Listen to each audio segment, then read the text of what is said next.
नमस्कार दोस्तों, मेरा नाम है रंजनी और स्वागत है मेरे YouTube चैनल पूजा व्रत और आध्यात्मिकता में। वीडियो पसंद आए तो लाइक और सब्सक्राइब ज़रूर कीजिएगा। तो चलिए दोस्तों, आज के विषय पर चलते हैं। दोस्तों, आज है राक्षस के बारे में जानते हैं। पूर्व काल में भस्मासुर नामक एक राक्षस हुआ करता था। भस्मासुर भगवान शिव का बहुत बड़ा भक्त था। उसको समस्त विश्व पर राज करना था।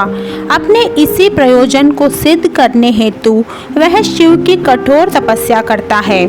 अंत में भोलेनाथ उसकी बरसों की गहन तपस्या से प्रसन्न होकर उसके सामने प्रकट होते हैं।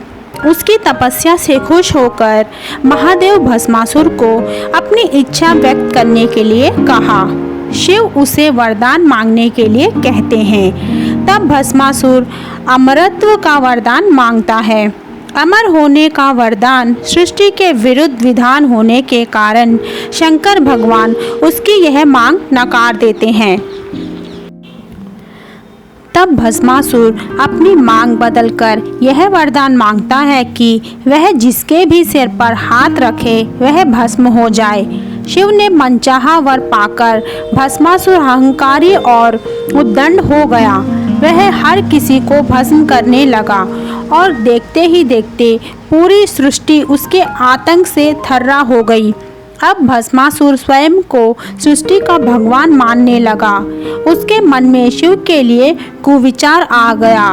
वास्तव में यह ईश्वर की ही लीला थी ताकि भस्मासुर का संहार किया जा सके। अपनी शक्ति के मद में चूर होकर भस्मासुर शिव जी के सर पर हाथ रखकर उन्हें भस्म करने दौड़ा। अब भोले भंडारी आगे आगे और भस्मासुर उसके पीछे पीछे दौड़ते चले गए।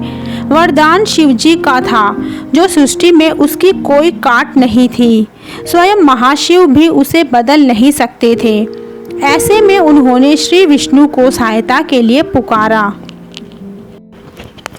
भगवान विष्णु फिर भस्मासुर का अंत करने के लिए मोहिनी रूप रचते हैं।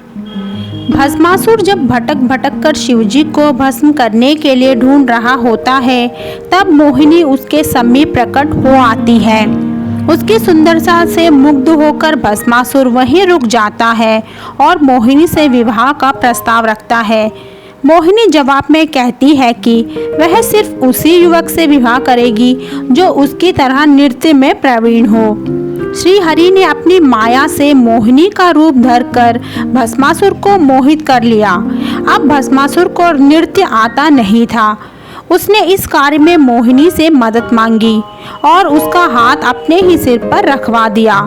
इस तरह भस्मासुर का अंत हुआ।